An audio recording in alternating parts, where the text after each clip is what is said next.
Hey guys, welcome back to the channel. Man, is it a hot one today. Really, it's been a hot one all summer. It's kind of crazy how we just skipped spring and went straight into these 100-degree temperatures. It's no good, makes everything hot, makes me hot. AC ain't the best in the old truck, and it's really not good for the intake temperatures. So let's come over here and take a look at this intake. So on this truck, yep, it's a Hemi. We've got a Torque Storm supercharger on this bad boy, and coming off the back of it is a filter. Now, down here, and it may be hard to see, but down here we have our shock tower. Now the shock tower comes up and the shock is hitting our air filter. So what we're gonna have to do is do delete. And I'm gonna show you guys how to do it.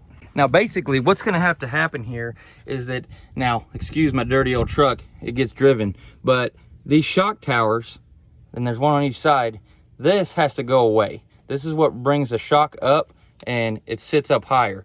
But we're gonna have to get rid of these shock towers. So what we're gonna use is one of these plates. So this basically is gonna go right there in place of that shock tower. So it's not gonna rise up anymore. It's just gonna be a plate that sits flat here.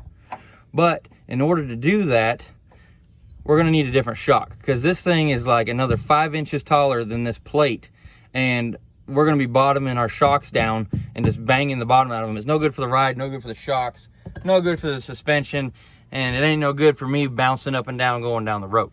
So basically, these are some shock tower deletes, or you could also call them a low profile shock mount. And now this will apply to any 3rd gen or 2nd gen four-wheel drive 2500 and the 1500 four-wheel drive 2nd gens, because those had a solid axle in the front as well. Your 3rd gen 1500 four-wheel drive does not utilize a solid axle, so we don't have those shock towers that stick up. But for a 2nd gen or a 3rd gen, this can apply to a lot of stuff. And you may not be trying to make clearance for a supercharger. Maybe you have a diesel, rock on. But if you're gonna be doing this, you're gonna need to know how to do it the right way. So one of the biggest things that's been hard for me to find in this process is not to find these. You can actually make these, or you can spend the $100 and just get some that are nice and pretty. But you're gonna need some shocks. It's really hard to track down the right shock you're gonna need. So I found, finally, after calling many shock companies, a shock that's got the right eyelet on the bottom, the right stud on the top, the right diameters, and it's a good quality shock that's the right length. So that way we're not too short, we're not too long. It's gonna be right in the sweet spot when it's mounted on the truck. So these right here, this is what I found that's gonna be the best, and that's what I went with, is Beltec Street Performance shocks. Now they also make a drop 2 that is the same thing, but it does not have the compression of the nitrogen in it. So this is the part number you're gonna need, SP10612F. Highly recommend getting these Street Performance shocks. It's gonna be perfect for what we're needing. But I'm gonna do a little time lapse and we're gonna get this puppy thrown on.